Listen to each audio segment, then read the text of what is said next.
15 minutos nos separan de las 11 de la mañana, seguimos sacándolas las campanas. Mándennos sus mensajitos, sus chats ahí en Trinchera TV o en el WhatsApp.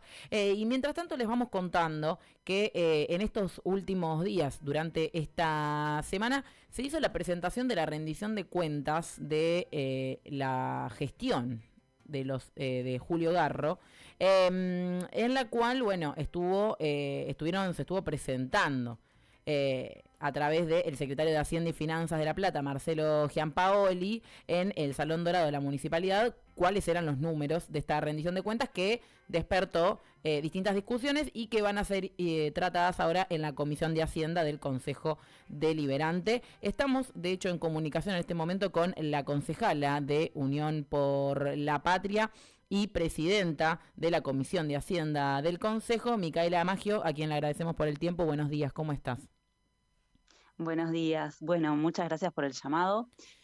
Sí, efectivamente este martes nos reunimos, se reunió la Comisión de Hacienda, estuvo presente, bueno, el secretario, como decías recién, Giampaoli, también el subsecretario que es Sebastián Genati, el contador también de la municipalidad y el titular de la Agencia Platense de Recaudación. Mm.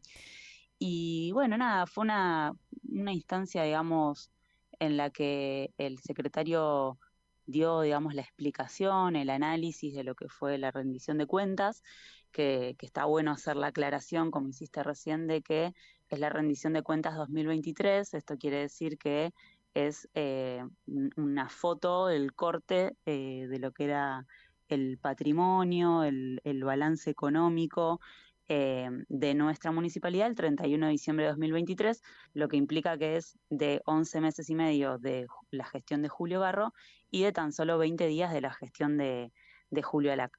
La verdad que la comisión se dio en un marco de respeto, digamos, fue una instancia amena en la que los concejales y concejalas pudimos hacer distintas preguntas respecto bueno, algo que es muy técnico, ¿no? Porque Mm. son más de 900 eh, carillas de información técnica desde lo económico. Entonces el secretario Giampaoli fue presentando distintos cuadros para que la información pueda ser analizada por todos, y nosotros habíamos puesto a disposición este expediente de 900 páginas una semana antes ya para todos los concejales y concejalas, que es algo novedoso porque no se venía haciendo de esta manera en la gestión de Julio Garro, donde en general, bueno, el material se brindaba con muy poca anticipación. Ujú. Nosotros nos parecía que lo mejor era que todos los concejales y concejalas lo pudieran tener con el tiempo suficiente como para hacer una lectura y un análisis exhaustivo.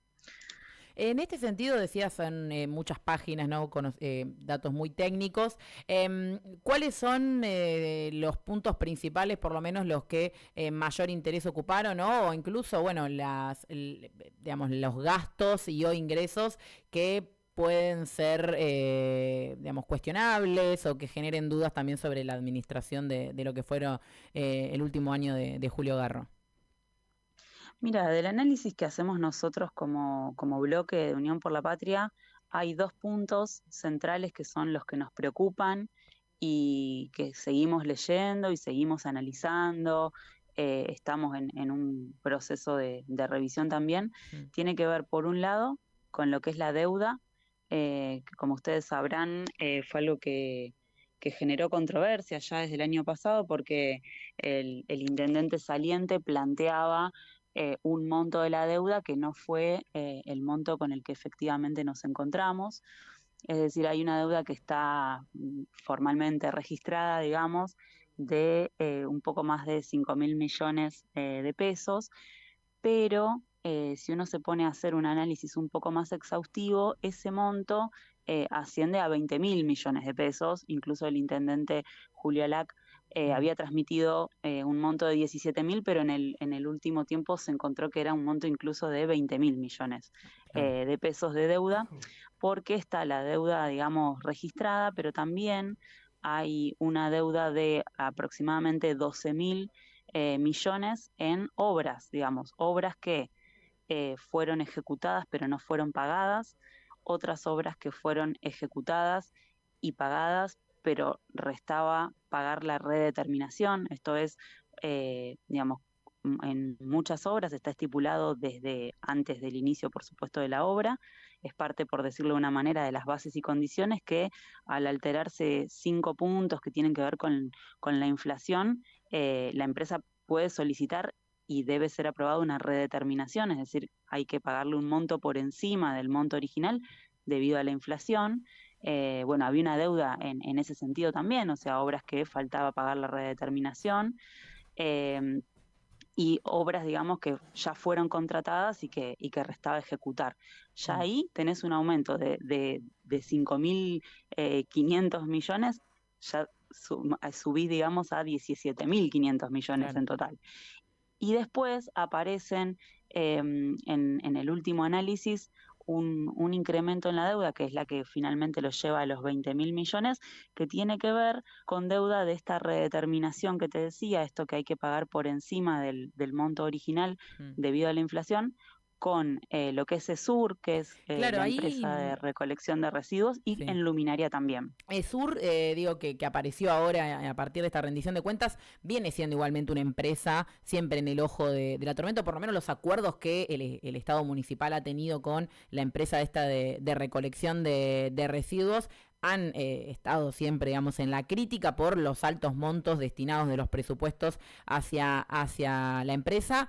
¿Qué encontraron ahora? Y bueno, y también qué implicó para el Estado municipal, qué gasto implicó para el Estado municipal la contratación de este servicio, que encima, digo, podemos, por propia habitar La Plata, digo, se pueden hacer muchísimas críticas a lo que es el trabajo que realizan.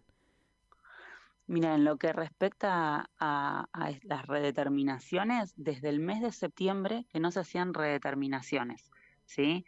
Y hay algunas que incluso se remontan al mes de julio.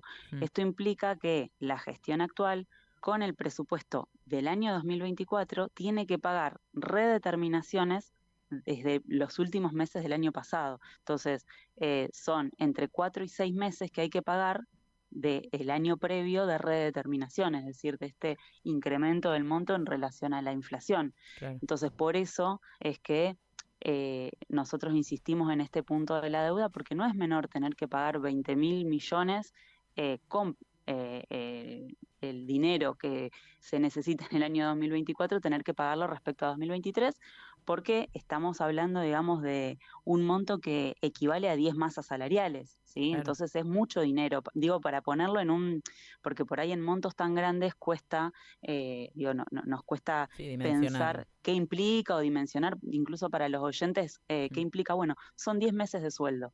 Entonces, hoy la Municipalidad de La Plata tiene que pagar 10 meses de sueldo en deuda, ¿sí? Ujú.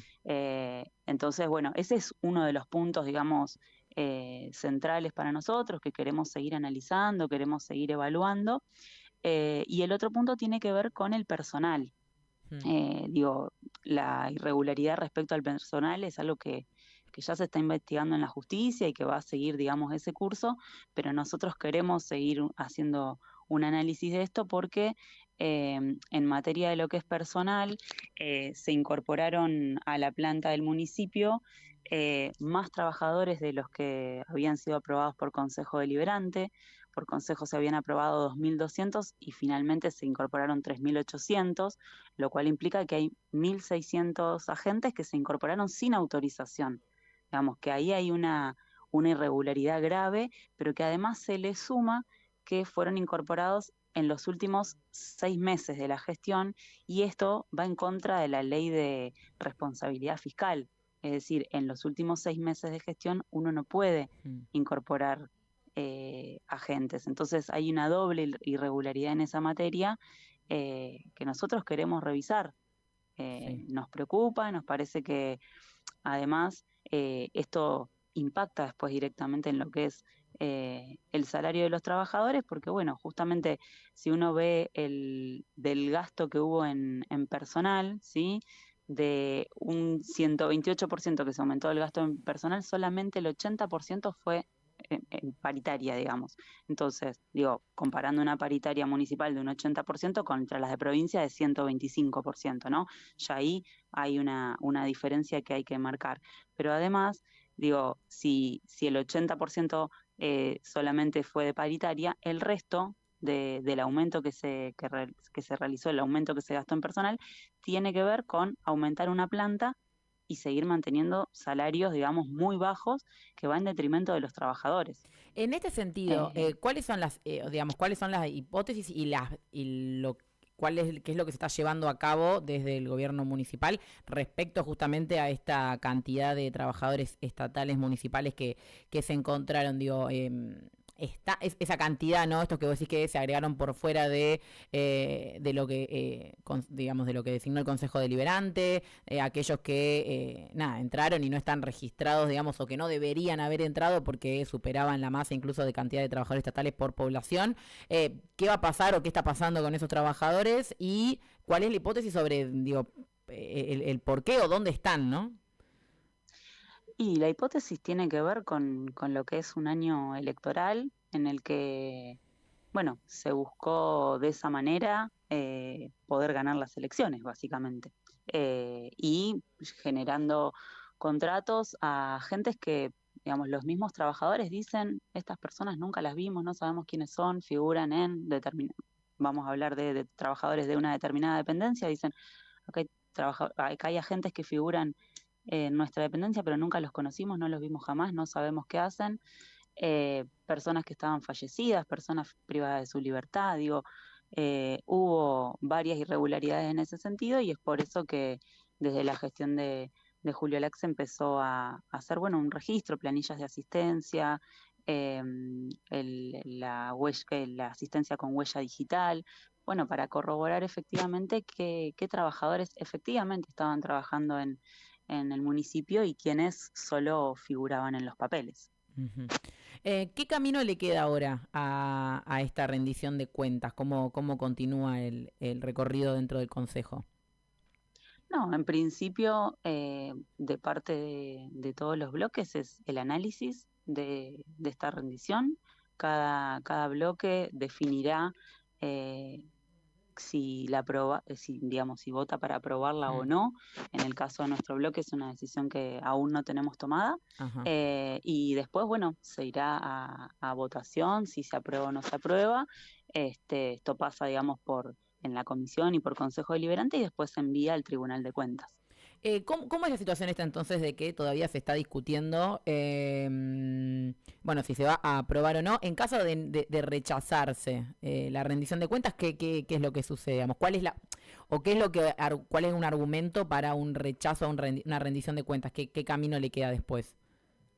No, si uno ve que la rendición de cuentas tiene irregularidades graves claro. Y que en el análisis no se pueden subsanar, digo, por eso nosotros tenemos la precaución de decir, lo estamos analizando, no queremos decir algo contundente ni en un sentido ni en otro, porque es un análisis que estamos haciendo. Si se viera que las irregularidades son graves y no hay manera de subsanarlas o de encontrar la respuesta a por qué, porque en algunas oportunidades uno dice, bueno, falta digamos, un determinado monto que estaba acá y no está, y después uno lo encuentra que está en otra secretaría. Entonces, bueno, hay cosas que más o menos se pueden ir subsanando. Si eso no ocurre, los bloques pueden definir no aprobarla y eso se envía como desaprobado al Tribunal de Cuentas. Eso podría suceder o podría suceder que se envíe aprobada al Tribunal de Cuentas y después el Tribunal de Cuentas toma las medidas que considera necesarias. Bien, bueno, gracias Micaela por la explicación y por el tiempo. Estaremos seguramente en contacto porque queda mucho, ¿no?, dentro del Consejo Deliberante por hacer, así que te agradecemos. Bueno, muchísimas gracias a ustedes por el llamado. Un saludo. Pasaba Micaela Maggio, concejala de La Plata por Unión por la Patria y presidenta justamente de la Comisión de Hacienda y Presupuesto del Consejo Deliberante, que estuvo tratando esta rendición de cuentas, que veremos entonces si se aprueba, que definen no solo el bloque Unión por la Patria, sino en general los distintos bloques con respecto a esta rendición de cuentas, que como decíamos es de 2023, es la última del último año de Garro y que se presenta al año siguiente y ya algunas desprolijidades se encontraron e irregularidades, como le conocemos al señor Garro, actual subsecretario de Deporte de la Nación, que bueno, tiene ahí algunos gastitos extras en recolección de residuos y deudas millonarias que alcanzan los 20.000 millones de pesos, que como decía Micaela son 10 meses de sueldos para todos los trabajadores estatales, sumado a algo que ya se conocía que tenía que ver con el aumento desproporcional de la cantidad de empleados públicos municipales que dejó la gestión de Garro, y veremos cómo resuelve esto el Consejo Deliberante. Desde Tolosa, en Comunidad Ferroviaria, cavamos trinchera para dar a conocer lo que sucede.